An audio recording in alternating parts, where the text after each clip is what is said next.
Hello everyone. तो कैसे हैं आप सब। तो स्वागत है आप सभी का आपके अपने यूट्यूब चैनल बायोलॉजी अड्डा में। तो दोस्तों यहाँ पे हम बात करने वाले हैं अंतःस्रावी तंत्र से संबंधित वस्तुनिष्ठ प्रश्नों को। तो दोस्तों यहाँ पे हम लगभग 100 से अधिक वस्तुनिष्ठ प्रश्नों को देखने वाले हैं। और दोस्तों हम आपको बता दें कि यहाँ पर जितने भी प्रश्न हैं वो विभिन्न प्रकार के प्रतियोगी परीक्षाओं में पूछे जा चुके हैं। तो दोस्तों यहाँ पे कुछ ऐसे भी प्रश्न हैं जो कि आपके एग्जाम में पूछे जाएंगे। और हाँ, आपको दोस्तों एक गारंटी के साथ आपको हम बता दें, एक दावे के साथ करते हैं कि इन सभी प्रश्नों के बाहर से इस टॉपिक से किसी भी कॉम्पिटिटिव एग्जाम में प्रश्न जो आने की संभावना है वो नहीं रह जाती है, क्योंकि यहाँ पे हमने सभी प्रश्नों को कवर कर लिया है। तो दोस्तों चलिए हम लोग शुरू करते हैं। और आज का जो हमारा पहला प्रश्न है, तो दोस्तों अगर वीडियो को अच्छा लगे और अगर आपको लगता है कि ये वीडियो क्या है बहुत ही महत्वपूर्ण है, तो इसे अपने दोस्तों में शेयर जरूर कर दीजिएगा। तो चलिए आज का जो हमारा पहला प्रश्न है आपके सामने है कि मास्टर ग्रंथि के नाम से जाना जाता है। दोस्तों बहुत ही महत्वपूर्ण और प्यारा सा प्रश्न है कि मास्टर ग्रंथि के नाम से कौन सा ग्रंथि जाना जाता है। तो याद रखिएगा दोस्तों, मास्टर ग्रंथि जो होता है वो होता है पीयूष ग्रंथि, जिसे हम लोग पिट्यूटरी ग्लैंड के नाम से भी जानते हैं। तो दोस्तों याद रखिएगा, जो पिट्यूटरी ग्लैंड होता है इसको हम लोग मास्टर ग्रंथि के नाम से जानते हैं। चलिए अगला प्रश्न आपका है कि मानव शरीर के सबसे बड़ी ग्रंथि कौन सी है। दोस्तों यहाँ पे ध्यान दीजिएगा, पूछा जा रहा है कि हमारे शरीर की यानी कि मनुष्य के शरीर की सबसे बड़ी ग्रंथि कौन सी है। तो दोस्तों याद रखिएगा कि हमारे शरीर की जो सबसे बड़ी ग्रंथि है वो हमारा लीवर है, या जिसे हम लोग यकृत कहते हैं। और दोस्तों आप जिसे आप कभी कभी कलेजी के नाम से भी जानते हैं।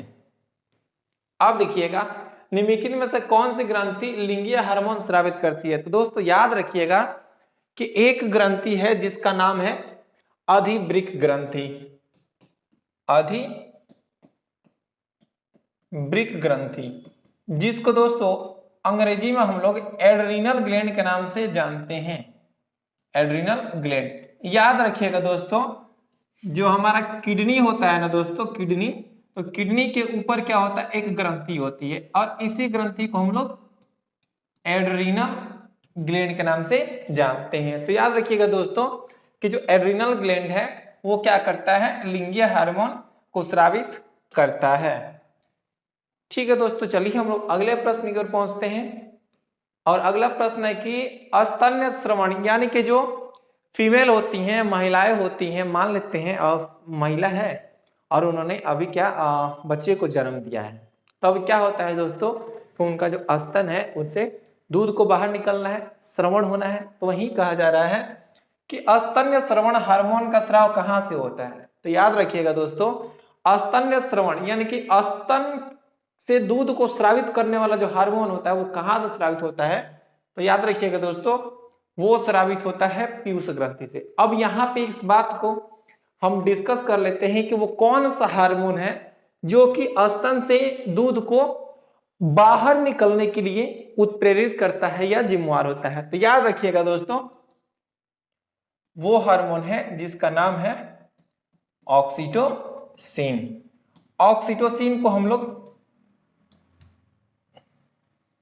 देखिएगा, ऑक्सीटोसिन को हम लोग मिल्क इजेक्टिंग हार्मोन भी कहते हैं। मिल्क इजेक्टिंग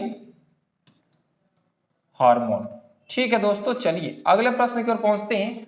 और हमारा जो अगला प्रश्न है आपके सामने है कि पीयूष ग्रंथि शरीर में कहां अवस्थित होता है, उपस्थित होता है। तो दोस्तों याद रखिएगा, जो पीयूष ग्रंथि है एक बहुत ही छोटी सी ग्रंथि है और ये जो हमारा मस्तिष्क है वो मस्तिष्क के नीचे वाले हिस्से में उपस्थित होता है, यानी कि ऑप्शन नंबर आपका ए सही हो जाएगा। अगला प्रश्न आपके सामने है कि निम्नलिखित ग्रंथियों में से कौन सी ग्रंथि शरीर के तापमान को संतुलित करता है। तो याद रखिएगा दोस्तों, हमारे शरीर का जो टेम्परेचर है, शरीर का जो टेम्परेचर है उसको मेंटेन करने का कार्य है वो जिस ग्रंथि का नाम है वो है हाइपोथैलेमस। हाइपोथैलेमस, ठीक है, याद रखिएगा। मानव शरीर के केंद्र जो भूख, जल संतुलन तथा ताप, अभी पढ़े थे ताप नियंत्रण, याद रखिएगा इतना। आपको भूख लगती है, आपके शरीर में जल का संतुलन बनाए रखना है, आपके शरीर के तापमान का नियंत्रण करना है, इसके लिए एक ग्रंथि जो है रिस्पॉन्सिबल है। वो ग्रंथि कौन सी है दोस्तों?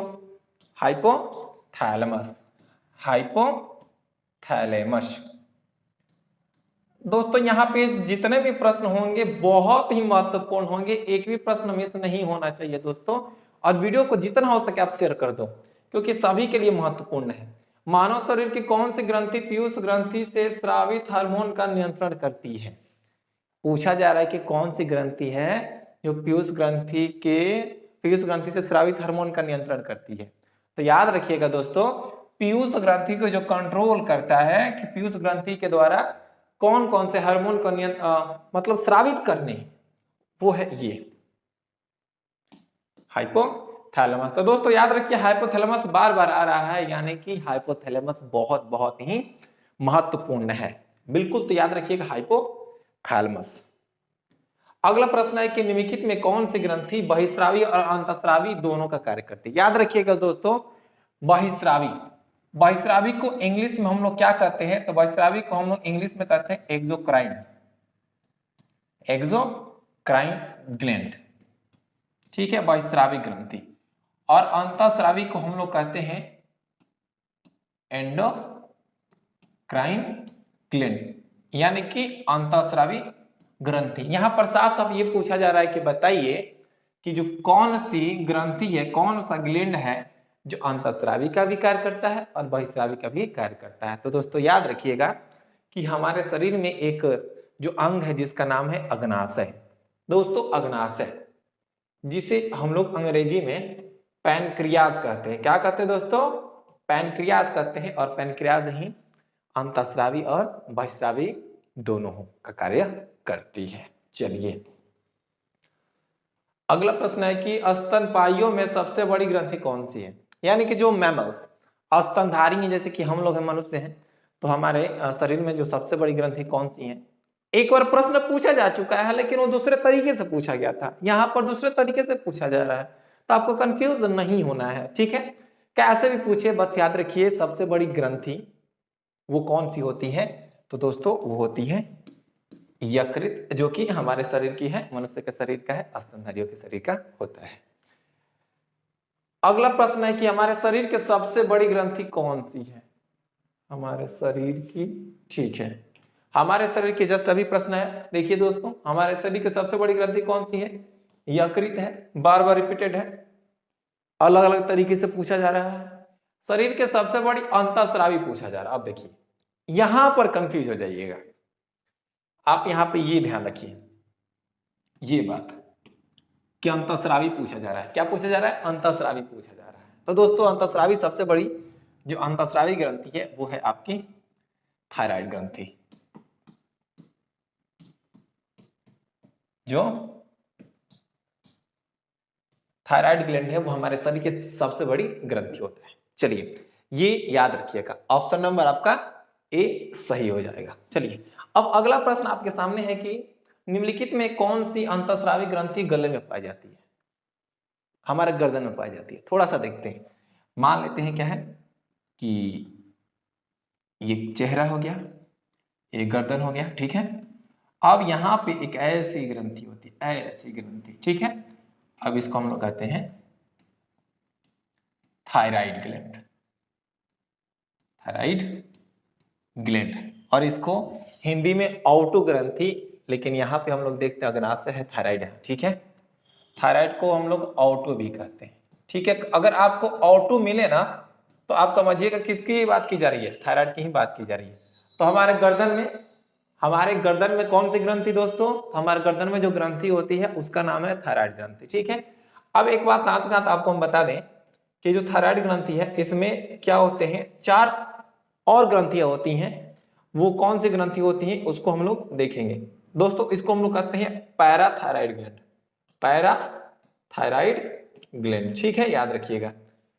चलिए अगला प्रश्न आपके सामने है कि थायराइड ग्रंथि को सुचारू रूप से कार्य हेतु किस रूप में आयोडीन लवण ग्रहण किया जाता है? किस रूप में आयोडीन युक्त आप लवण को ग्रहण करेंगे? तो याद रखिए दोस्तों वो होता है पोटेशियम आयोडाइड के रूप में, ठीक है। पोटेशियम आयोडाइड, पोटेशियम आयोडाइड यानी कि ऑप्शन नंबर बी। अगला प्रश्न है कि मानव शरीर की सबसे छोटी अंतःस्रावी ग्रंथि कौन सी है? तो दोस्तों याद रखिएगा कि जो मनुष्य है उसके शरीर का जो सबसे छोटा छोटा जो अंतःस्रावी ग्रंथि है, बड़ा कौन है? तो थायराइड है। और सबसे छोटा कौन है? तो याद रखिए दोस्तों, वो है हमारी पीयूष ग्रंथि, जिसे हम लोग पिट्यूटरी ग्लैंड कहते हैं, और ये एक मास्टर ग्रंथि भी होता है। और हम आपको बता दें दोस्तों, ये जो पीयूष ग्रंथि है इसका जो साइज होता है वो मटर के बीज के समान होता है, मटर के इतना ही छोटा होता है, मटर के इतना छोटा होता है। ठीक है, अगला प्रश्न आपके सामने है, देखिएगा अगला प्रश्न क्या कह रहा है। अगला प्रश्न कह रहा है कि थायराइड ग्रंथि का स्थान कहाँ है। अभी देखे थे कि कौन सी ग्रंथि गले में पाई जाती है, फिर यहाँ पर पूछा जा रहा है थायराइड ग्रंथि का स्थान क्या है। यानी कि जो प्रश्न है अलग अलग तरीके से पूछे गए दोस्तों। ठीक है, तो याद रखिएगा थायराइड ग्रंथि कहाँ पाया जाता है? तो हमारे गले में पाई जाती है। थायराइड का क्या कार्य है, कार्य पूछा जा रहा है, तो याद रखिएगा दोस्तों, क्या रक्तचाप को नियंत्रित करता है? नहीं। प्रजनन तंत्र का नियंत्रण? नहीं।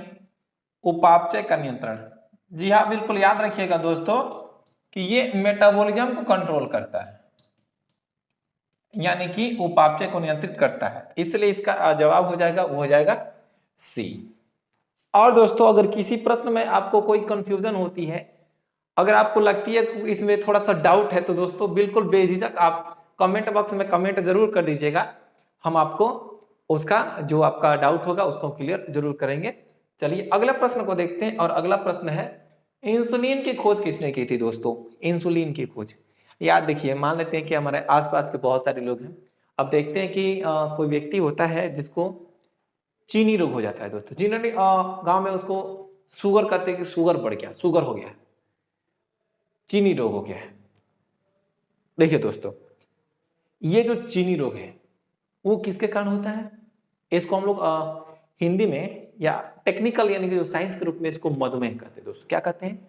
मधुमेह कहते हैं। तो कहा जा रहा है कि इंसुलिन, तो याद रखिए जो मधुमेह बीमारी होती है वो इंसुलिन की कमी से होती है, लेकिन यहाँ पे पूछा जा रहा है कि इंसुलिन के खोजकर्ता कौन है। तो याद रखिएगा इंसुलिन के जो खोजकर्ता है वो एफ बैटिंग है। एफ बैटिंग जो है इन्होंने इंसुलिन को खोजा था। ठीक है, चलिए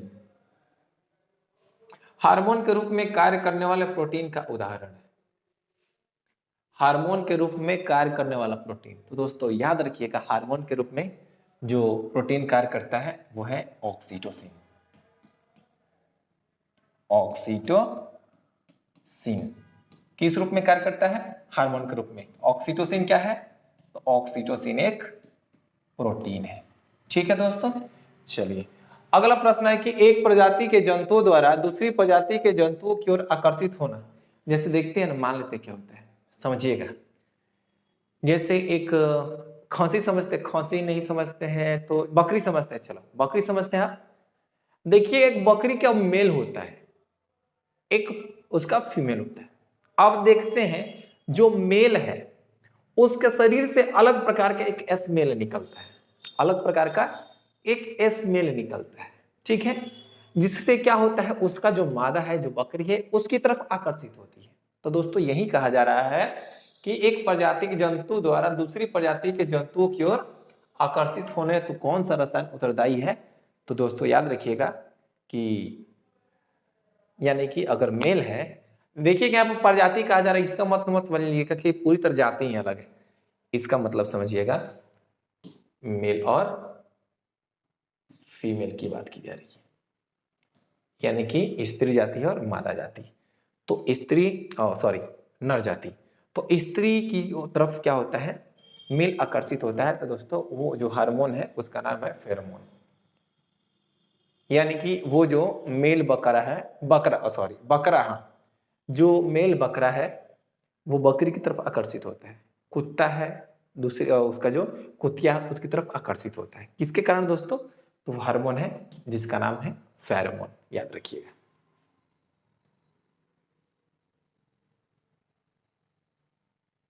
अगला है कि शरीर की उत्तेजना हेतु कौन सी ग्रंथि उत्तरदायी है? तो दोस्तों याद रखिएगा शरीर में जो उत्तेजना होती है, एक्साइटमेंट होती है, उसके लिए जो रिस्पॉन्सिबल ग्रंथि है वह है दोस्तों हमारा एड्रीनल ग्लैंड, आदिवृक्क ग्रंथि कहते हैं। और इसको हम लोग क्या कहते हैं, इसको हम लोग एड्रीनल ग्लैंड के नाम से जानते हैं। याद रखिएगा कि शरीर के उत्तेजना हेतु कौन से ग्रंथि उत्तरदायी है, तो वो है एड्रीनल ग्लैंड यानी कि आदिवृक्क ग्रंथि।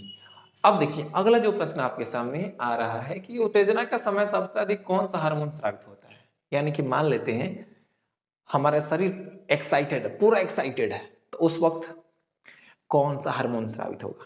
तो याद रखिएगा दोस्तों, उस वक्त जो हार्मोन स्रावित होगा वो होगा एड्रेनलिन,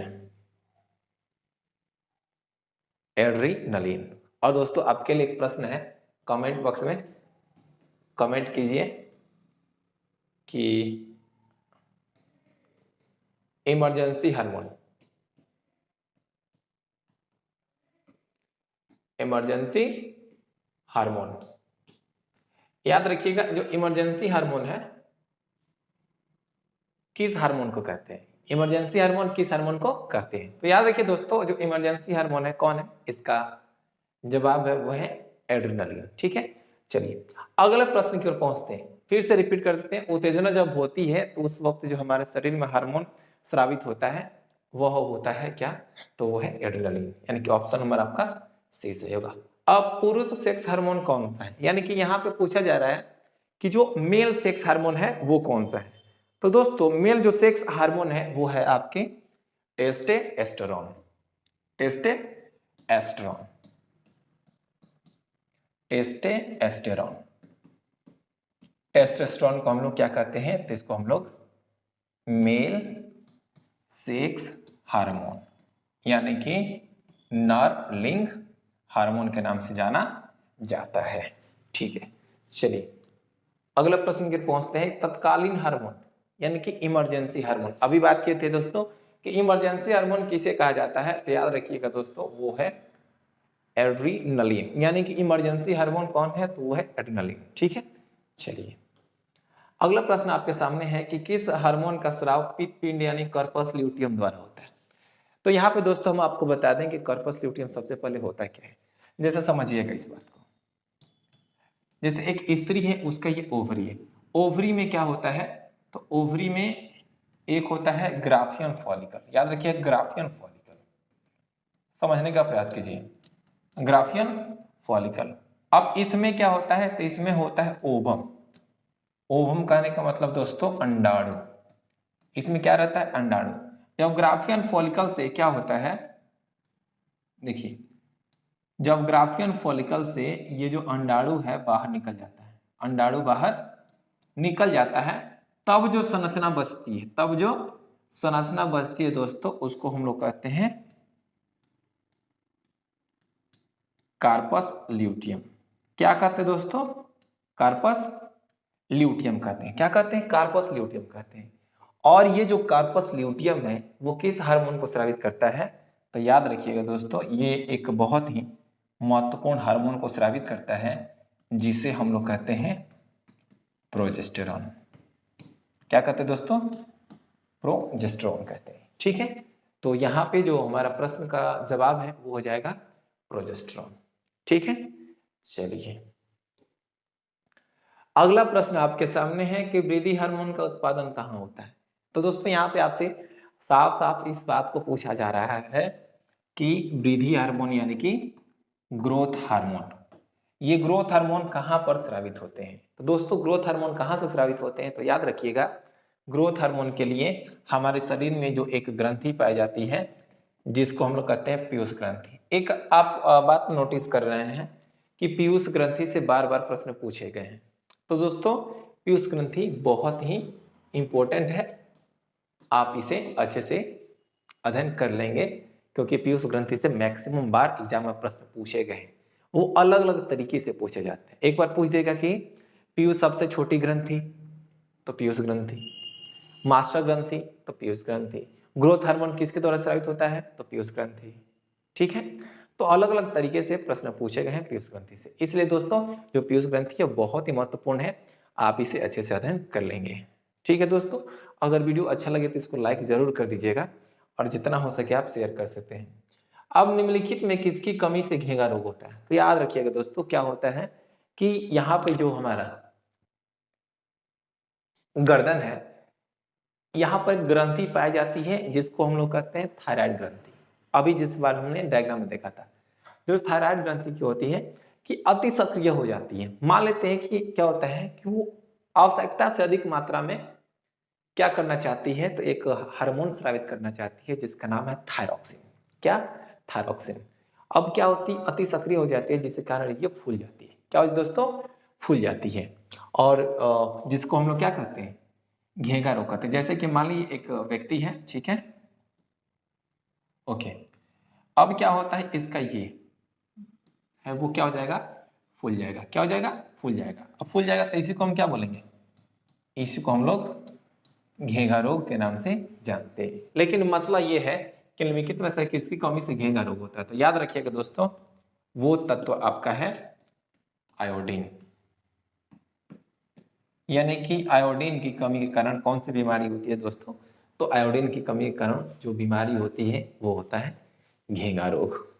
चलिए अगला प्रश्न आपके सामने है कि आयोडीन युक्त नमक उपयोगी है, इससे संबंधित है, आपके घेंगा रोग से संबंधित है कि आयोडीन युक्त नमक उपयोगी है किसके लिए, कि निम्न रक्तचाप के लिए, क्या ब्लड प्रेशर को कम करने के लिए? बिल्कुल नहीं दोस्तों। एक बात बताते हैं आपको, अगर आप अचानक ज्यादा मात्रा में अगर आप नमक का सेवन कर लेते हैं दोस्तों, आपकी बीपी बढ़ जाएगी। याद रखिएगा दोस्तों, अगर ज्यादा मात्रा में आपने नमक का सेवन किया तो दोस्तों आपकी बीपी बढ़ जाती है। अब निर्जलीकरण से बचत के लिए, यानी कि कहा जा रहा है कि निर्जलीकरण यानी कि पानी की कमी, ठीक है, ये तो नहीं होता है। फिर है थायराइड ग्रंथि की क्रिया हेतु, तो दोस्तों याद रखिएगा, जो आयोडीन की आवश्यकता है वो हमारे थायराइड ग्रंथि के सक्रिय रहने के लिए, कार्य करने के लिए बहुत ही जरूरी होता है। तो ऑप्शन नंबर इसका सी हो जाएगा, यानी कि थायराइड ग्रंथि के क्रिया हेतु आयोडीन युक्त नमक की आवश्यकता होती है। अब दोस्तों यहाँ पे जो अगला प्रश्न है बहुत ही अच्छा है। ऐसा रंजक जो मनुष्य के शरीर को रंग प्रदान करता है। दोस्तों रंजक को हम लोग इंग्लिश में क्या कहते हैं, तो इसको हम लोग पिगमेंट कहते हैं दोस्तों। क्या कहते हैं? पिगमेंट, यानी कि रंजक जो कि रंग प्रदान करे, जो रंग प्रदान करे। देखिए जैसे कि मान लीजिए हमारा चेहरा है वो गोरा है, एक व्यक्ति है उनका चेहरा सांवला है, यानी कि जो स्किन का कलर है ये किसके कारण होता है दोस्तों? याद रखिएगा, इसके लिए जो रिस्पॉन्सिबल है वो होता है मेलानिन। मेलानिन यानी कि हमारे जो स्किन का कलर है वो किससे नियंत्रित होता है, तो वो है मेलानिन।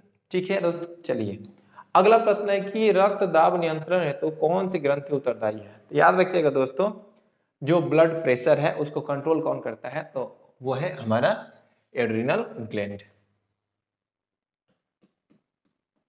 जिसको हम लोग कहते हैं ये अदेब्रिक ग्रंथि, एड्रिनल ग्लैंड। देखिए कभी कभी ये ब्लड प्रेशर को बढ़ा भी देता है, ब्लड प्रेशर को बढ़ा भी देता है। रक्त दाब नियंत्रण तो कौन सी ग्रंथि उत्तरदायी है, तो आपका हो जाएगा अदेब्रिक ग्रंथि। निम्न में से किसमें हार्मोन नहीं पाया जाता है? तो दोस्तों याद रखिएगा, यहाँ पर ये प्रश्न है, ये एग्जाम में आ चुका प्रश्न है, भले ही आपको ये आसान सा प्रश्न लग रहा है लेकिन ये एग्जाम में पूछा जा चुका है। तो देखिएगा, मूसक, बानर और बिलाव यानी कि बिल्ली। देखिए बिलाव ही पूछा गया है। अब आप कंफ्यूज हो जाए कि बिलाव क्या है, तो बिल्ली, मूसक, बानर, इनमें तो हार्मोन पाया जाता है, लेकिन ये जो बैक्टीरिया है इसमें हार्मोन नहीं पाया जाता है। तो प्रश्न है कि निम्न में से किसी में हार्मोन नहीं पाया जाता है, तो याद रखिएगा तो वो क्या है, तो वो है जीवाणु। किसी में हार्मोन नहीं पाया जाता है दोस्तों, तो जीवाणु में हार्मोन नहीं पाया जाता है। अब देखिए, निम्न में से कौन केवल स्त्रियों में पाया जाता है? थायराइड, पीयूष ग्रंथि, अंडाशय, अदेब्रिक। यानी दोस्तों यहाँ पे 4 आपके ग्रंथि के नाम दिए गए हैं और यहाँ पे आपसे पूछा जा रहा है कि कौन केवल स्त्रियों में होता है, मतलब कि केवल फीमेल में ही होता है, पुरुष में नहीं होगा। तो दोस्तों याद रखिएगा, अगर हम बात करते हैं थायराइड का, तो आपके ये फीमेल और मेल दोनों में होता है। पीयूष ग्रंथि का तो ये फीमेल और मेल दोनों में होता है।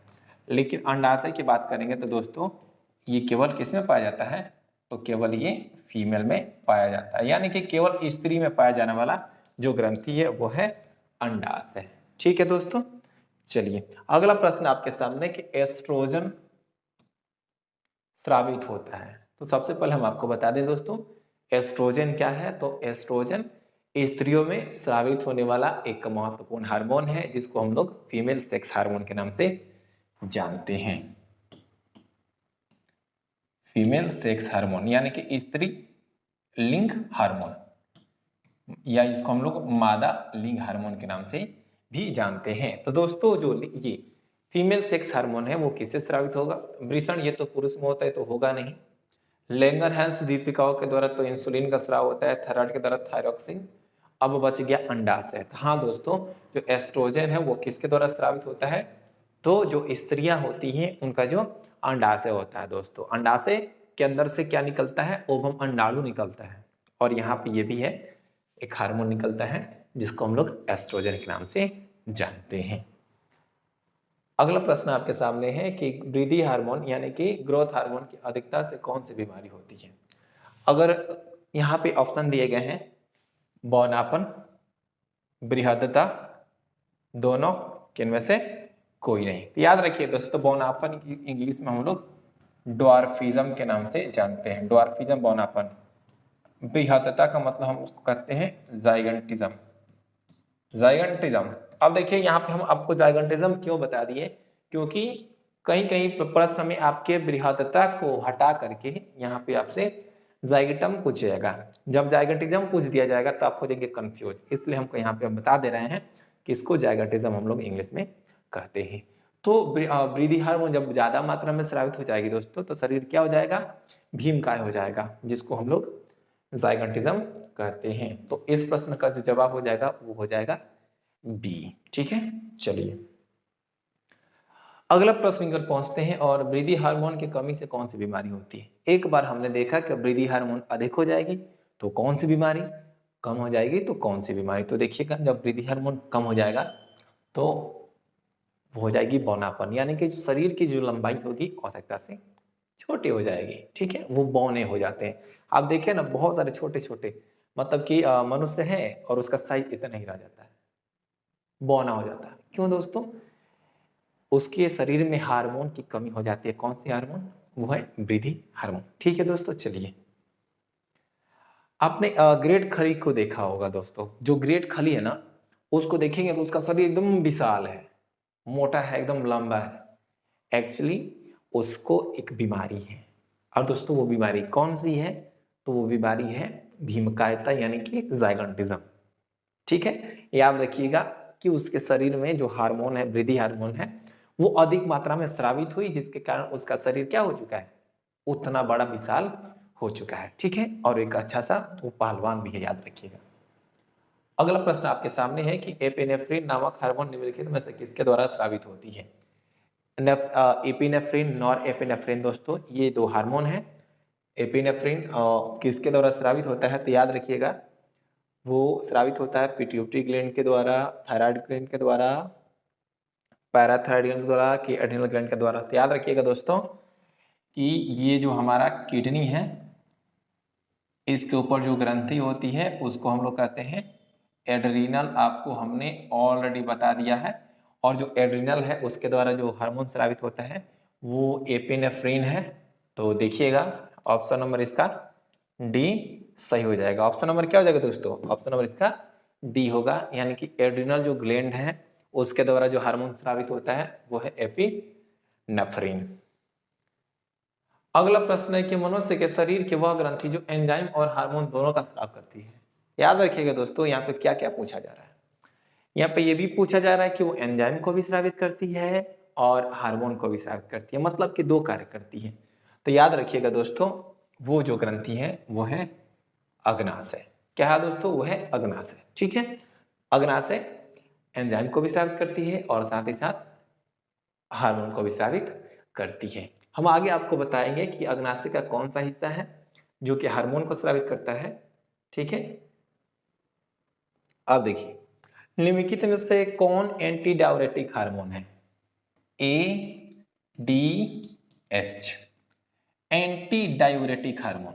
याद रखिएगा दोस्तों, एंटी डायउरेटिक हार्मोन को हम लोग वैसोप्रेसिन के नाम से भी जानते हैं। तो इस प्रश्न का जो जवाब है वो साफ साफ आपके सामने है, वैसोप्रेसिन। ठीक है, तो जो एंटी डायरेटिक एडीएच है उसको हम लोग वैसोप्रेसिन भी कहते हैं। ठीक है, चलिए मानव शरीर में प्रोस्टेट क्या है? तो दोस्तों याद रखिएगा, प्रोस्टेट एक ग्रंथि है। क्या है दोस्तों? प्रोस्टेट एक ग्रंथि है। जो हमारा, जैसे कि मनुष्य है, तो मनुष्य में जो नर होता है ना, जो नर होता है उसका जो प्रजनन तंत्र होता है, क्या होता है दोस्तों? उसका जो प्रजनन तंत्र होता है, और जो प्रजनन तंत्र होता है उसमें एक ग्रंथि होती है जिसको हम लोग प्रोस्टेट कहते हैं। इसकी संख्या एक होती है और एक बॉल के समान होती है। ठीक है दोस्तों, और ये जो प्रोस्टेट है वो क्या है? ग्रंथि है। तो साफ साफ हमने तो बता ही दिया कि प्रोस्टेट क्या है, तो एक ग्रंथि है। ठीक है दोस्तों, चलिए अगला प्रश्न आपके सामने है कि मीबोमियन ग्रंथि किसमें स्थित होता है? मीबोमियन, याद रखिएगा दोस्तों, मीबोमियन ग्रंथि किसमें उपस्थित होता है? तो देखिएगा, जैसे कि ये क्या हो गया, ये मान लेते हैं हमारा आंख है। ठीक है, ये हमारा क्या है दोस्तों? ये हमारा आंख है।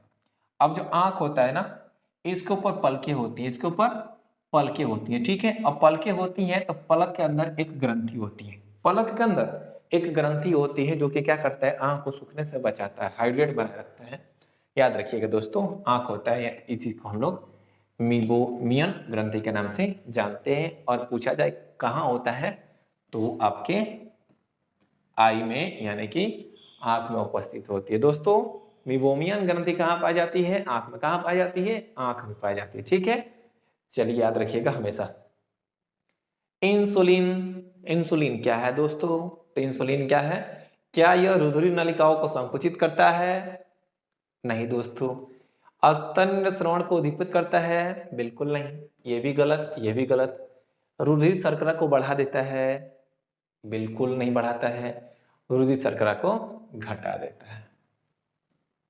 क्या हो जाएगा दोस्तों? रुधिर शर्करा को घटा देता है। यानी कि अगर ब्लड में शुगर लेवल बढ़ी है तो उसको क्या कर देगा? कम करता है इंसुलिन। ठीक है, और अगर आवश्यकता से अधिक मात्रा में यह स्रावित हो गया तो दोस्तों एक बीमारी हो जाती है जिसमें रक्त में जो आवश्यकता से अधिक जो शुगर है, शर्करा है, ये जिसको हम लोग चीनी कहते हैं, उसकी मात्रा घट जाती है। और देखिएगा, अधिकता, देखिए यानी कि अगर इंसुलिन की अधिकता हो जाए तो दोस्तों एक बीमारी हो जाती है जिसको हम लोग कहते हैं हाइपर ग्लाइसेमिया। याद रखिएगा, हाइपर ग्लाइसेमिया इंसुलिन की अधिक मात्रा में स्रावित होने के कारण होने वाली एक बीमारी है।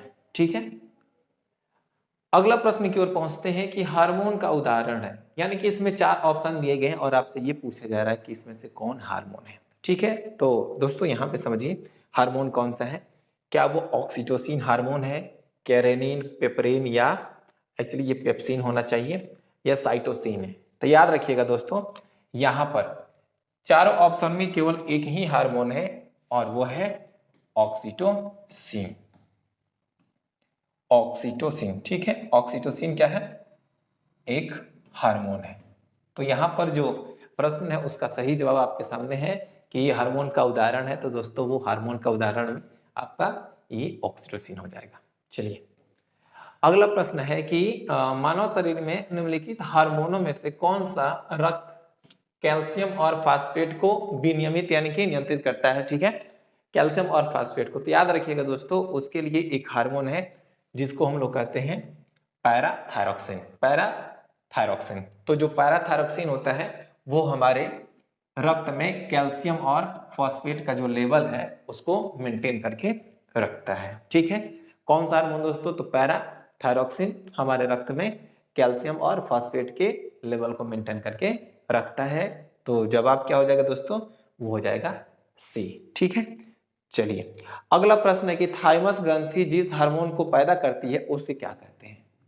थाइमस ग्रंथि जिस हार्मोन को पैदा करेगी, मतलब कि थाइमस जो ग्रंथि है उसके द्वारा जो हार्मोन स्रावित होता है उसे हम क्या कहते हैं? तो याद रखिएगा दोस्तों, उस हार्मोन को हम लोग कहते हैं थाइमोसिन। क्या दोस्तों? थाइमोसिन, जो कि किसके द्वारा स्रावित होता है? थाइमस ग्रंथि के द्वारा।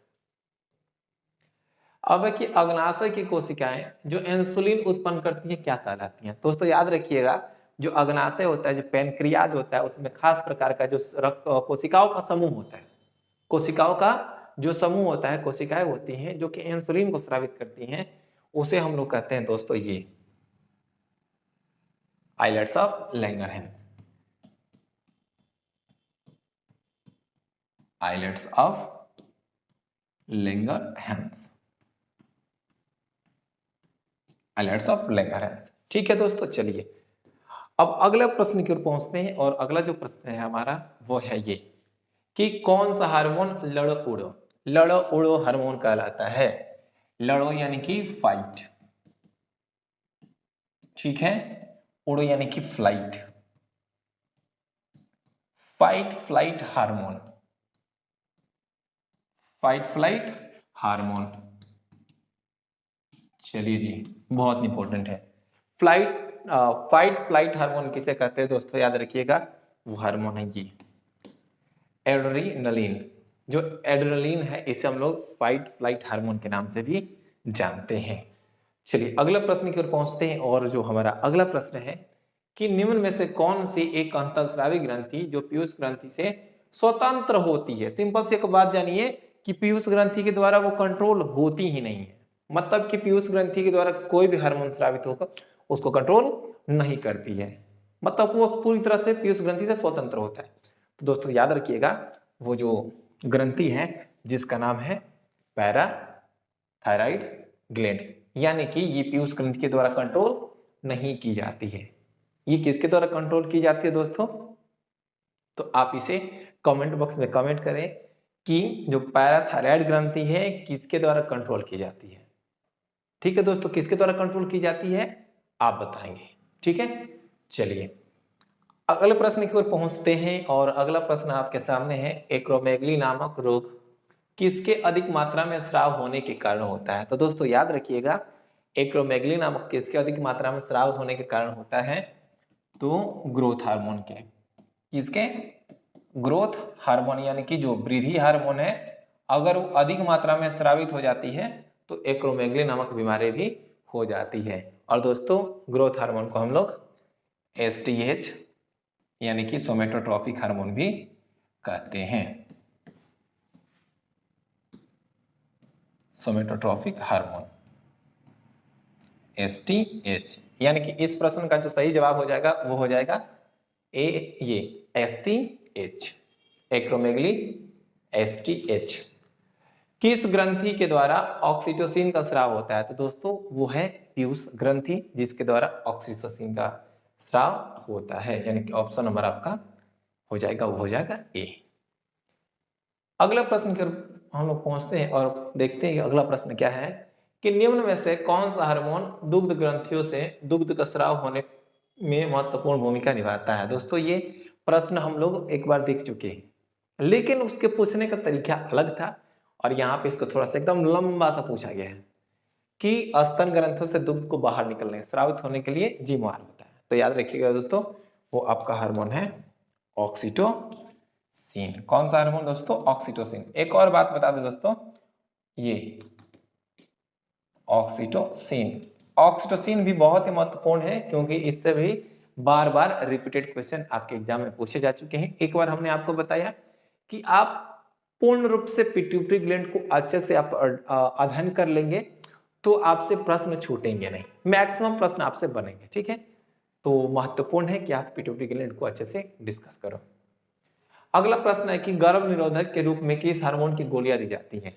किस जो स्त्री है वो क्या करता है, एक कंट्रासेप्टिव, यानी कि अगर वो चाहते कि हम प्रेग्नेंट ना हो, ठीक है, यानी कि ये सेक्सुअल इंटरकोर्स करें, यानी कि यौन संबंध बनाए, लेकिन प्रेग्नेंट होना नहीं चाहती है, तो वो एक दवा खाएगी और वो जो दवा होगा उसमें जो हार्मोन होगा वो कौन सा होगा, यही पूछा गया। तो याद रखिएगा दोस्तों, वो हार्मोन है ये एस्ट्रोजन का दवा खाती है। कौन सा?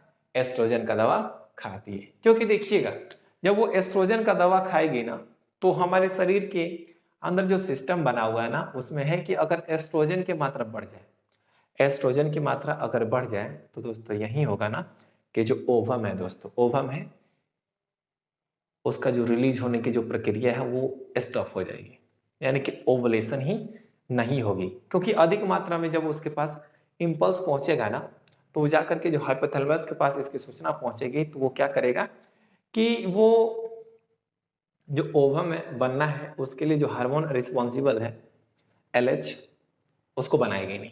ठीक है, तो ये ओवम निकलेगा नहीं और ना ही निषेचन होगा, और जब निषेचन नहीं होगा दोस्तों तो फीमेल प्रेग्नेंट नहीं होगी। बिल्कुल ठीक है, आई होप कि आपको समझ में आ गई होगी।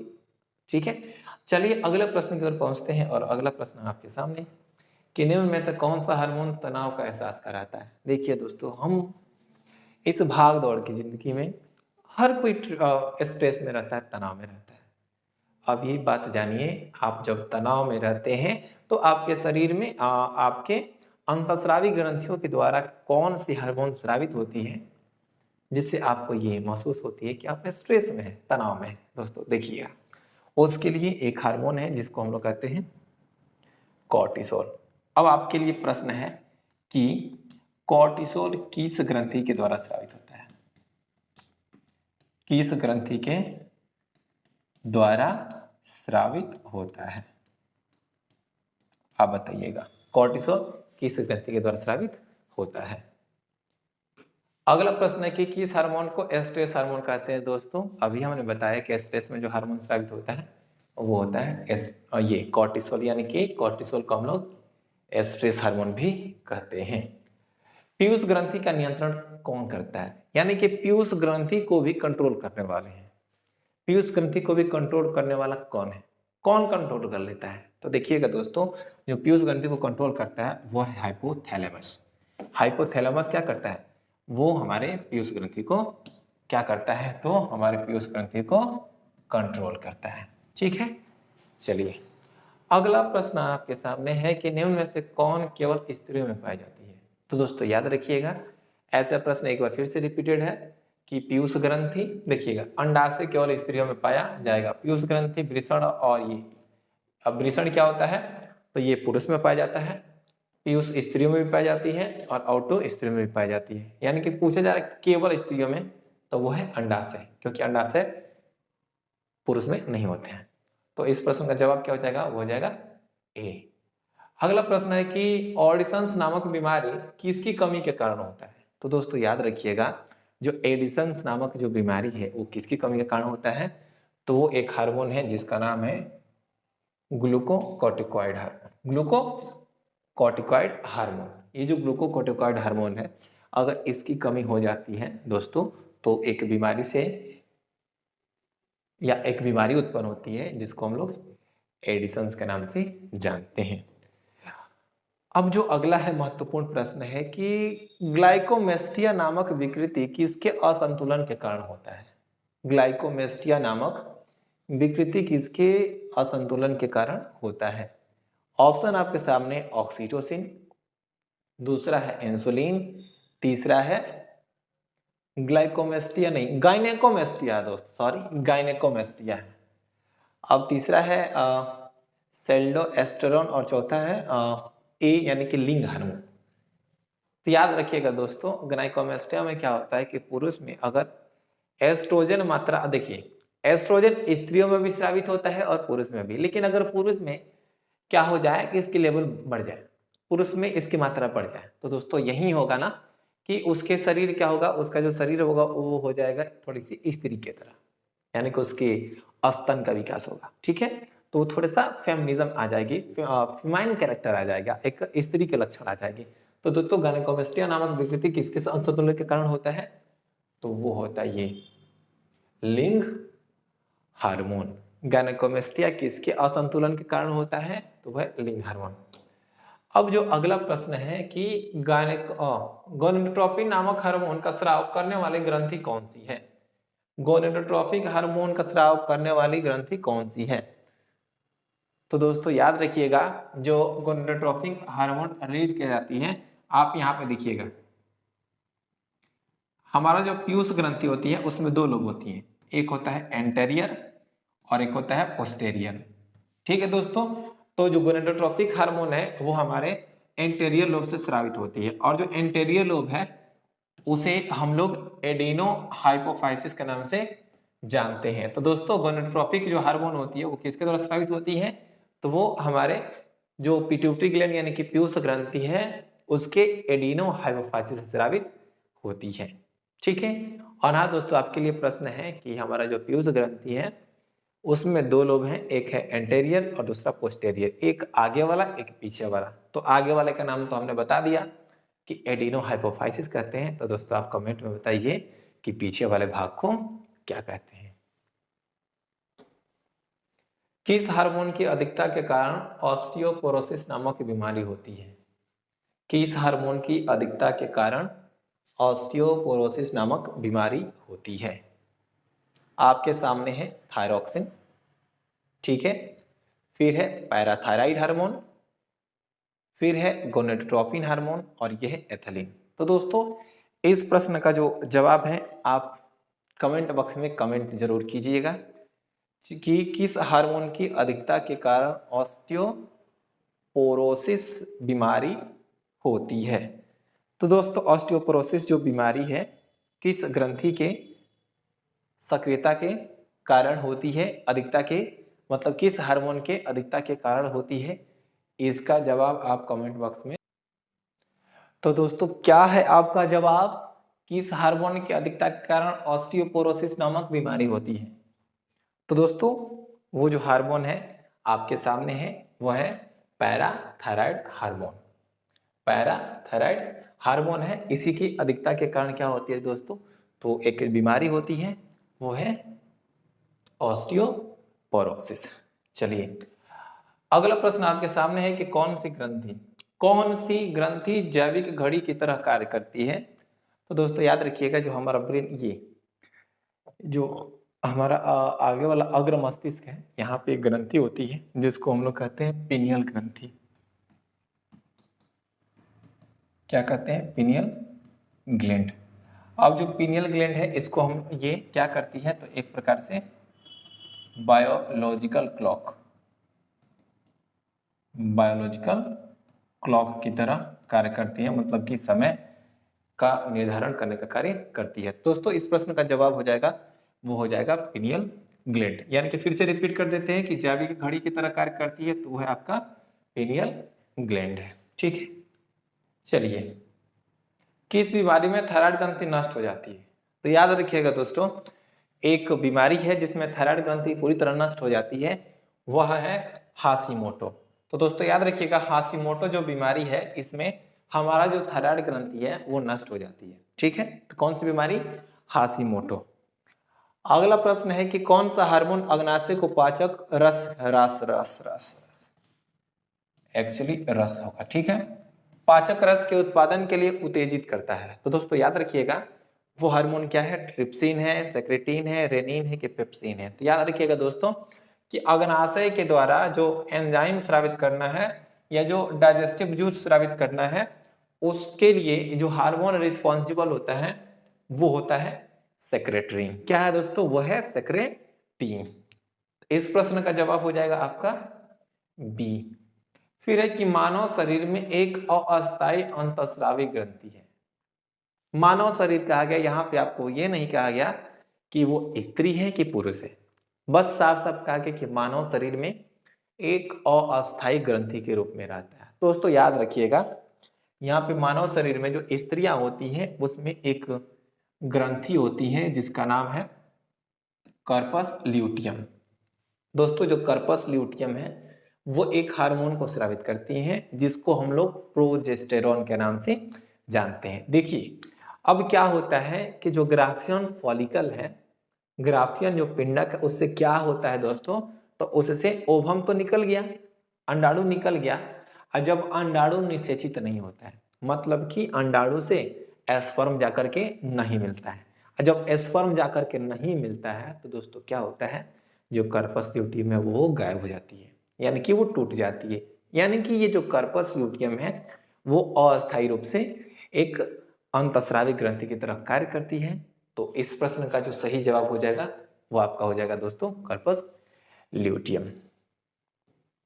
अगला प्रश्न की ओर पहुंचते हैं और अगला प्रश्न है कि निम्न में से किस ग्रंथि को हेटेरोक्राइन ग्रंथि के नाम से जाना जाता है। तो दोस्तों हमने प्रश्न किया है कि निम्न में से किस ग्रंथि को हेटेरोक्राइन ग्रंथि।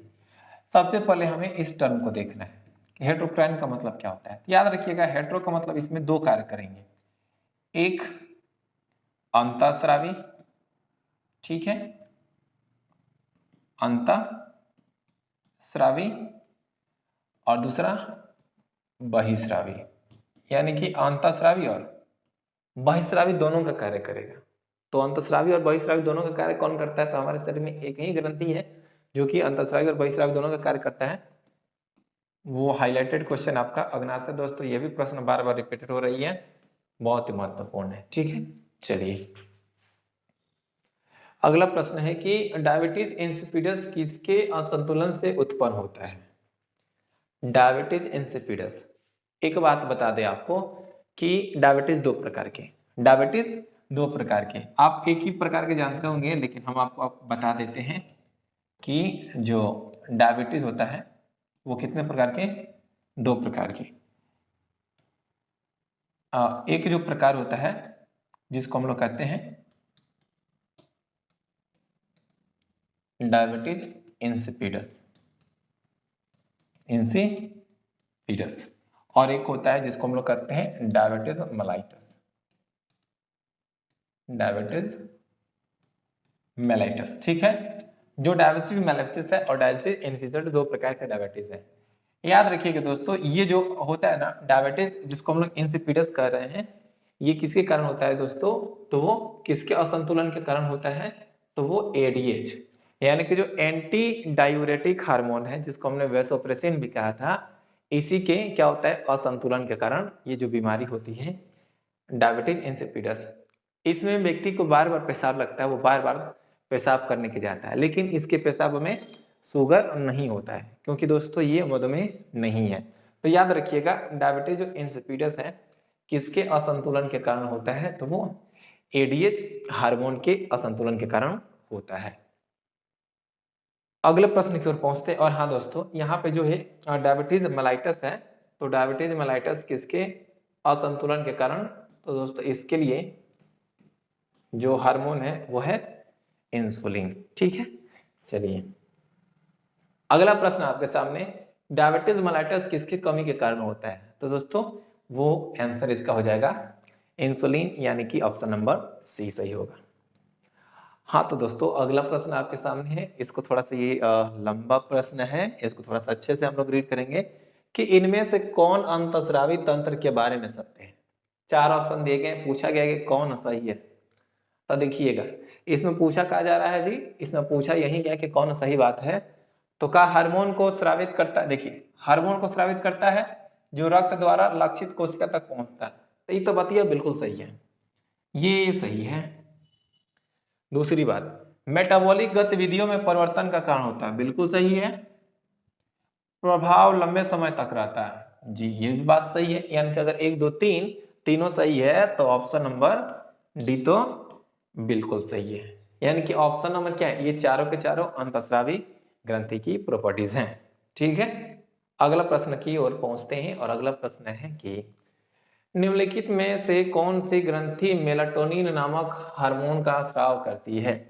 तो दोस्तों याद रखिएगा मेलाटोनिन नामक जो हार्मोन स्रावित होती है, जिस ग्रंथि के द्वारा स्रावित होती है, उसको हम लोग पीनियल ग्रंथि के नाम से जानते हैं, ठीक है दोस्तों। चलिए आगे बढ़ते हैं।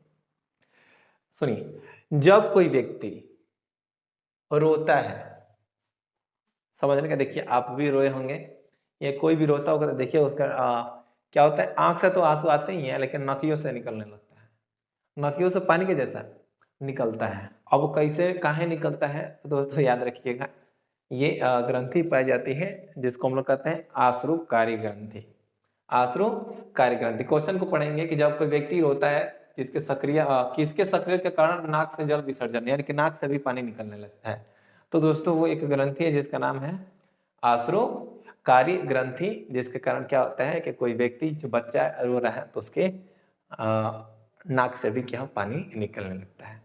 ये बहुत ही अच्छा सा प्रश्न है। चलिए आई होप कि आपको प्रश्न ये अच्छा जरूर लगा होगा। अगला प्रश्न है कि एक्सोप्थैलेमिक ग्वाइटर, देखिए इसमें अखिया बड़का बड़का हो जाता है, क्या होता है दोस्तों, अखिया बड़का बड़का बाहर निकला हुआ दिखाई देता है, एक्सोप्थैलेमिक ग्वाइटर। थायराइड में वृद्धि के कारण के अतिस्राव के कारण होता है। देखिए थायराइड में वृद्धि के कारण ग्रेव रोग किसके, तो दोस्तों याद रखिएगा वो है ये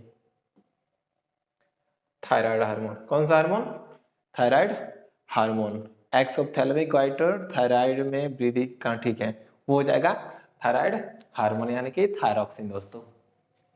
ओके, अगला प्रश्न आपके सामने है कि मनुष्य में अंतःस्रावी ग्रंथि नहीं है, कि मनुष्य के शरीर में अंतःस्रावी ग्रंथि नहीं है। ऑप्शन यहाँ पे 4 दिए गए हैं कि कौन सा एक अंतःस्रावी ग्रंथि नहीं है।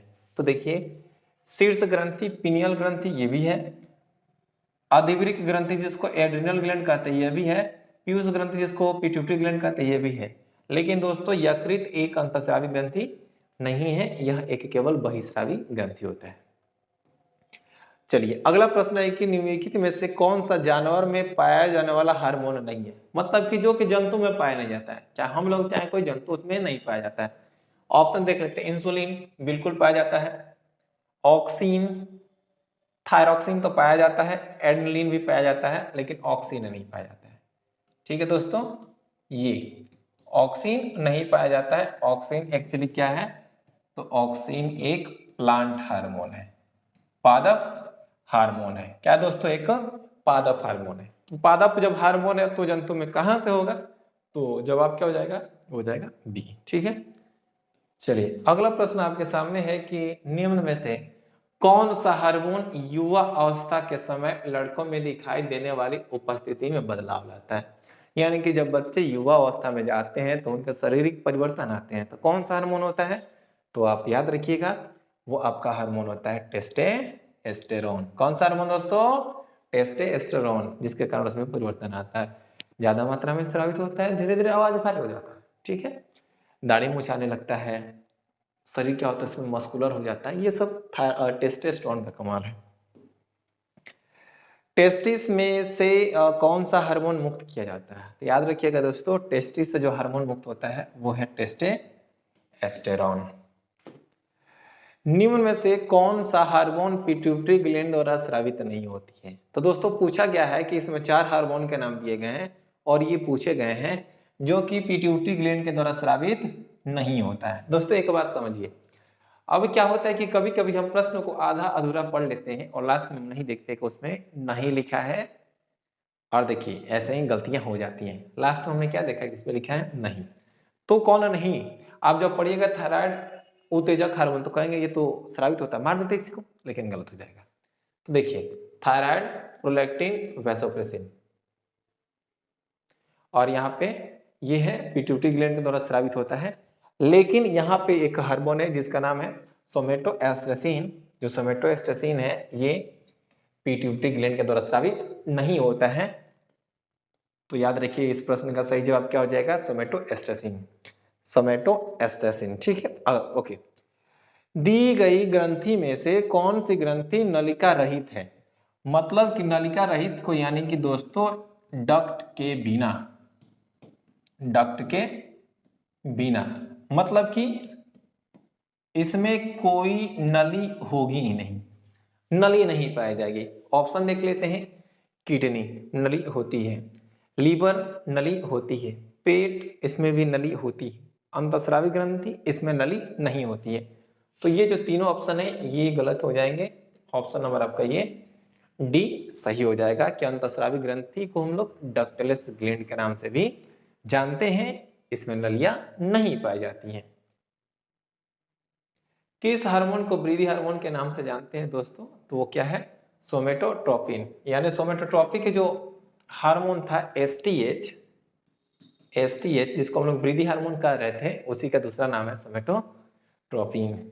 किस हार्मोन को वृद्धि हार्मोन के नाम से जानते हैं, तो है सोमेटोट्रोपिन। ठीक है, चलिए अगला प्रश्न है कि दिए गए हार्मोनों में से कौन सा महिलाओं में उत्पन्न नहीं होता है, यानी कि 4 ऑप्शन दिए गए हैं और आपसे ये पूछे जा रहे हैं कि जो हार्मोन है इसमें से महिला में कोई नहीं आएगा, मतलब कि महिला में स्राविता नहीं होता है। टेस्टोस्टेरोन बिल्कुल पुरुष में होता है, महिलाओं में उत्पन्न नहीं होता है। ठीक है, प्रोजेस्टेरोन, एस्ट्रोजन तो याद रखिएगा दोस्तों, प्रोजेस्टेरॉन और एस्ट्रोजन महिला में स्रावित होता है, लेकिन ये जो हार्मोन आपके सामने है जिसका नाम है टेस्टोस्टेरोन, ये पुरुष में स्रावित होता है। इसलिए इस प्रश्न का जो जवाब हो जाएगा वो हो जाएगा टेस्टोस्टेरोन, एक ऐसा हार्मोन है जो कि महिला में स्रावित नहीं होता है। चलिए, हार्मोन्स के बारे में निम्नलिखित में से कौन सा कथन सत्य है? इस प्रकार से एक प्रश्न और पूछा गया था, इसको भी हम लोग देख लेते हैं। हार्मोन विशेष ऊतकों या अंगों पर कार्य करता है। बिल्कुल सही बात है। अब ऐसा थोड़ी है कि वृद्धि हार्मोन है वो आपके टेस्टिस पर कार्य करेगा, ओवरी पर कार्य करेगा, नहीं, वो अलग अलग है। हार्मोन सीधे रक्त में स्रावित होता है, ठीक है, और फिर रक्त संचार प्रणाली के माध्यम से पूरे शरीर में जाता है। बात सही है, ये भी सही है, ये भी सही है। तीसरा देख लेते हैं, हार्मोन अंतःस्रावी ग्रंथियों द्वारा कम मात्रा में स्रावित होता है। अब ऐसा नहीं है कि भर भर के लीटर में इसको स्रावित किया जाएगा, नहीं, बहुत ही कम मात्रा में, एक ट्रेस अमाउंट में स्रावित होता है। तो ऑप्शन इसका हो जाएगा 1, 2 और 3, तीनों के तीनों सही इसके जवाब हो जाएंगे। अब है कि एक ग्रंथि का नाम बताइए जो अपने उत्पाद को वाहक नलिका में स्रावित करती है। यानी कि दोस्तों ये साफ साफ पूछा गया है कि उस ग्रंथि का नाम बताइए जिसमें नली होती है, जिसमें नली होती है। तो क्या वो बहिस्रावी कहलाएगी, अंतःस्रावी कहलाएगी, अधिवृक्क? तो याद रखिएगा दोस्तों, अधिवृक्क भी एक अंतःस्रावी ग्रंथि है, और यहाँ पे ये जो अंतःस्रावी ग्रंथियां होती हैं इसमें नली का अभाव होता है। नली का अभाव होता है मतलब कि इसमें नलियां नहीं पाई जाती हैं, जबकि जो बहिस्रावी ग्रंथि है इसमें नली पाया जाता है। प्रश्न को फिर से हम लोग पढ़ते हैं कि एक ग्रंथि का नाम बताएं जो अपने उत्पाद को वाहक नली यानी कि नली से में स्रावित करती है। तो दोस्तों इस प्रश्न का जवाब हो जाएगा बहिस्रावी ग्रंथि, क्योंकि बहिस्रावी ग्रंथि अपने द्वारा जो निर्मित पदार्थ है उसको एक नली के माध्यम से स्रावित कर देते हैं। ओके, अगला प्रश्न है कि हार्मोन जो मासिक चक्र से संबंधित नहीं है। देखिए इसमें कुछ हार्मोन के नाम दिए गए हैं जो कि पूछा जा रहा है कि जो मासिक चक्र से संबंधित नहीं है, मेंस्ट्रुअल साइकिल से संबंधित नहीं है। तो LH, FSH, एस्ट्राडायोल, ये तीनों, LH भी संबंधित है, FSH भी संबंधित है, एस्ट्राडायोल भी संबंधित है, लेकिन TSH नहीं है, क्योंकि दोस्तों इसका नाम होता है, फुल फॉर्म होता है थायराइड स्टिमुलेटिंग हार्मोन, यानी कि ये जो हमारी गर्दन में ग्रंथि होती है थायराइड ग्रंथि, उसको कंट्रोल करता है, उत्तेजित करता है। तो ये ऑप्शन हो जाएगा सी, कि यही क्या है जो मासिक चक्र से संबंधित नहीं है। तो वो जवाब क्या हो जाएगा दोस्तों, हो जाएगा सी। अब अगला प्रश्न है कि मासिक धर्म किस हार्मोन की कमी के कारण होता है। याद रखिएगा दोस्तों, जैसे कि हमने बताया था ना आपको, जो कार्पस ल्यूटियम है वो हार्मोन को स्रावित करता है प्रोजेस्टेरॉन को। किस हार्मोन को? प्रोजेस्टेरॉन को। अब जो प्रोजेस्टेरॉन है, ध्यान समझिए, अब अगर प्रोजेस्टेरॉन की कमी हो जाएगी ना, जब प्रोजेस्टेरॉन की कमी हो जाएगी तो क्या होगी दोस्तों? तो लेकिन इसके पहले हम आपको बता दें प्रोजेस्टेरॉन हार्मोन की आवश्यकता क्यों है। देखिए प्रोजेस्टेरॉन हार्मोन है वो स्त्री का जो गर्भाशय है उसके दीवार को क्या करता है, तो उसके दीवार को मोटा करता है। क्या करता है दोस्तों? उसके दीवार को मोटा करता है, ताकि अगर ओवम है उसको शुक्राणु क्या करे, निषेचित कर दे, तो आकर के गर्भाशय के दीवार में जो भ्रूण है, एम्ब्रियो है, वो आकर के यहाँ पे जुड़ सके। लेकिन होता क्या है दोस्तों, अगर ओवम स्पर्म के द्वारा निषेचित नहीं होता है तो कार्पस ल्यूटियम टूट जाता है, और जब कार्पस ल्यूटियम टूट जाता है तो प्रोजेस्टेरॉन हार्मोन बनना बंद हो जाता है, यानी कि उसकी कमी हो जाती है। और जब कमी हो जाती है दोस्तों तो फिर से मासिक चक्र आ जाता है, यानी कि गर्भाशय की दीवार टूट जाता है। तो देख लेते हैं कि मासिक धर्म किस हार्मोन की कमी के कारण होता है। तो याद रखिए दोस्तों, मासिक धर्म प्रोजेस्टेरॉन की कमी के कारण होता है। ओके जी, जब कोई स्त्री प्रेग्नेंट हो जाती है तब उसके मूत्र में कौन सा हार्मोन पाया जाता है। तो यहाँ पे पूछा जा रहा है कि मान लेते हैं कोई स्त्री है वो प्रेग्नेंट हो गई, तो उसका जो यूरिन होगा, मूत्र होगा, उसमें कौन सा हार्मोन होगा। तो दोस्तों याद रखिएगा वो होता है HCG, ठीक है, human chorionic gonadotropin, human chorionic gonadotropin hormone है HCG। यानी कि अगर कोई देखिए, अगर सेक्सुअल इंटरकोर्स हुआ, जब सेक्सुअल इंटरकोर्स होता है ना, अगर क्या हुआ, फीमेल प्रेग्नेंट हो गई तो उसका जो मासिक चक्र होगा यानी उसका जो पीरियड होगा वो मिस हो जाएगा, यानी कि अब पीरियड नहीं आएगा। तब क्या किया जाएगा, जब चेकअप किया जाएगा ना दोस्तों, तो उसके लिए क्या होता है कि कीट आता है। थोड़ा सा इसको ध्यान रखिएगा, एक कीट आता है, ठीक है, जिसमें आपके 2 होल रहते हैं या एक ही होल रहता है, यहां पर स्लाइड रहता है, ठीक है।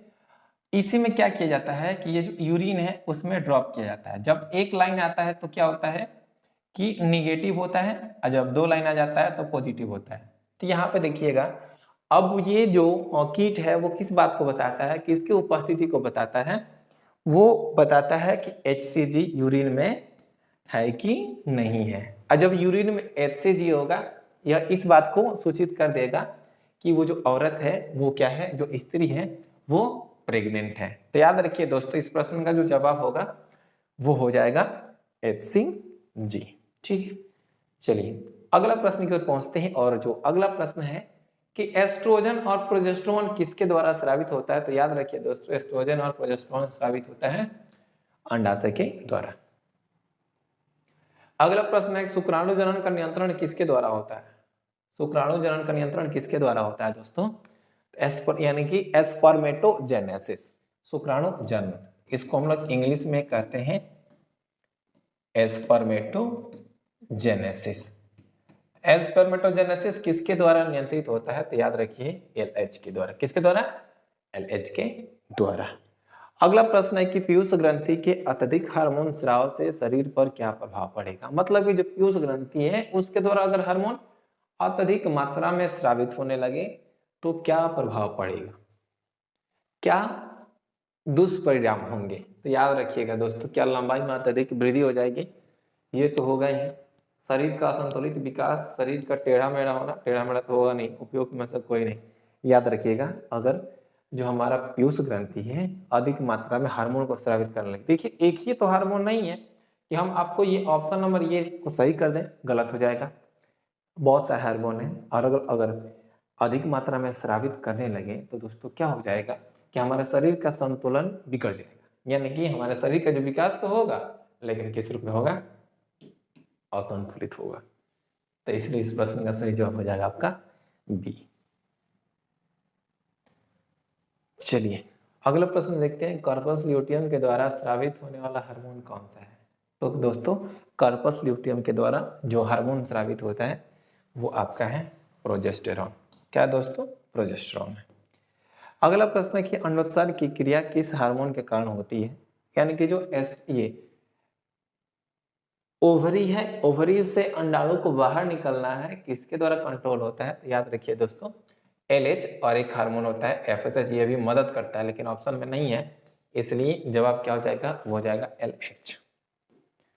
यानी कि ओवुलेशन के लिए कौन सा हार्मोन रिस्पॉन्सिबल है, तो आप याद रखिएगा LH, ठीक है, LH। कौन सी अंतःस्रावी ग्रंथि मटर के बीज की आकृति के समान होती है, दोस्तों पहले ही बता चुके हैं हम, वह है पीयूष ग्रंथि।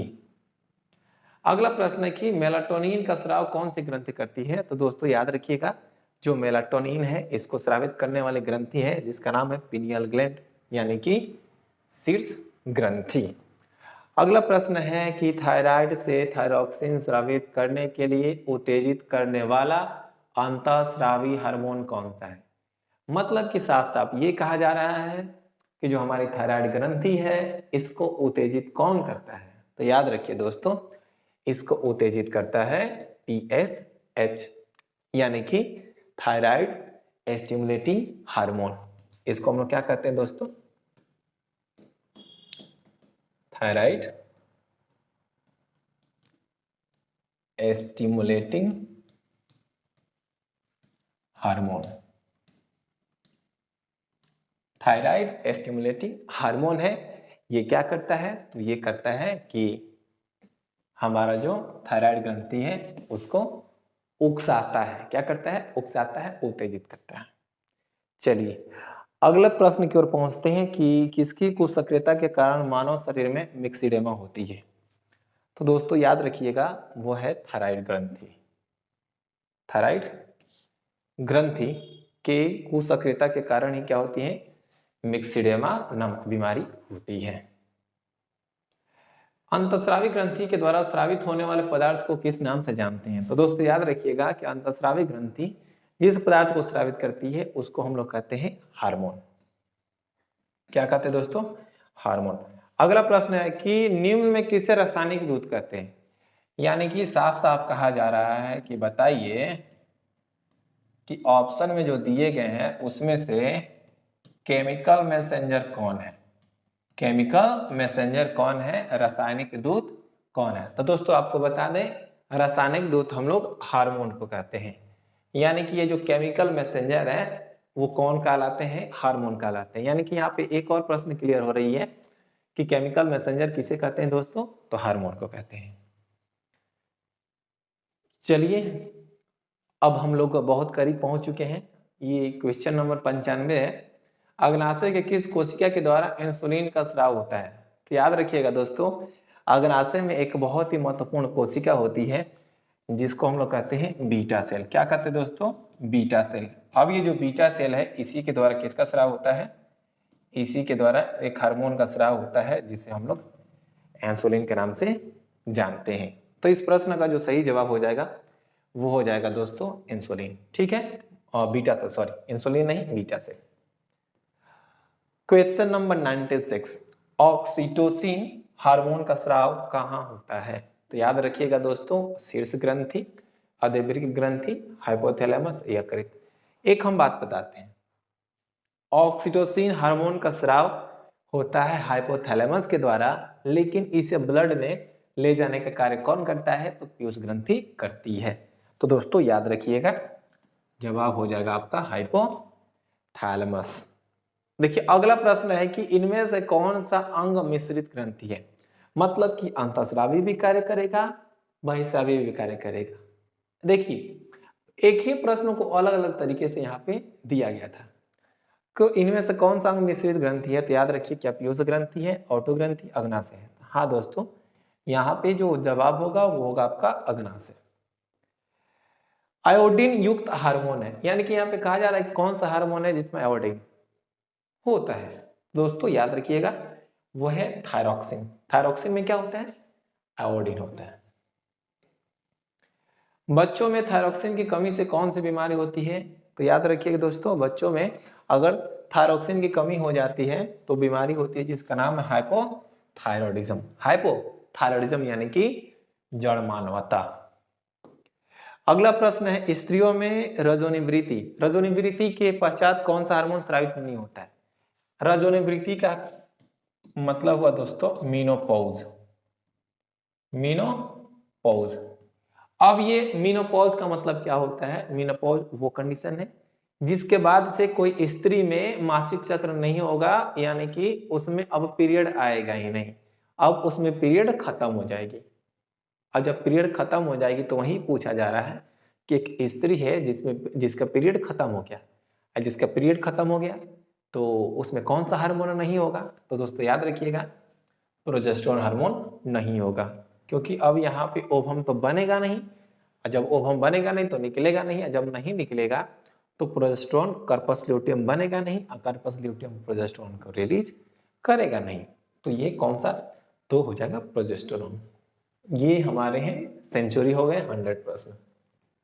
अगला प्रश्न है कि किस हार्मोन को प्रेम या आलिंगन का हार्मोन कहते हैं? तो दोस्तों यहाँ पे साफ साफ आपसे पूछा जा रहा है कि बताइए तनिकी सा कि ये लव हार्मोन का होता है। लव हार्मोन का होता है।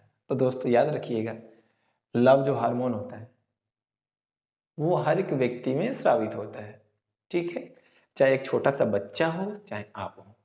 जैसे क्या होता है मान लेते हैं एक एग्जांपल के तौर पे कि हमने किसी लड़की को, हमने नहीं किसी ने किसी लड़की को देखा, हम नहीं, ठीक है, किसी ने किसी लड़की को देखा, लड़की बहुत ही खूबसूरत है।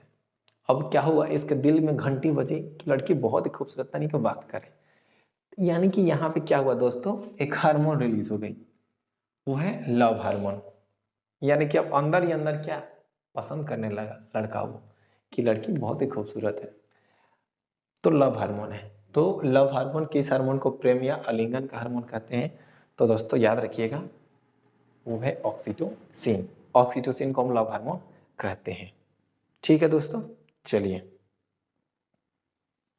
हाँ तो दोस्तों सेशन आपको कैसा लगा? अगर आपको अच्छा लगा होगा तो आप लाइक ज़रूर कर दीजिएगा और जितना हो सके शेयर कर दीजिए, क्योंकि यहाँ पे इस वीडियो को बनाने में आप भी देख रहे हैं कि बहुत मेहनत लगी है।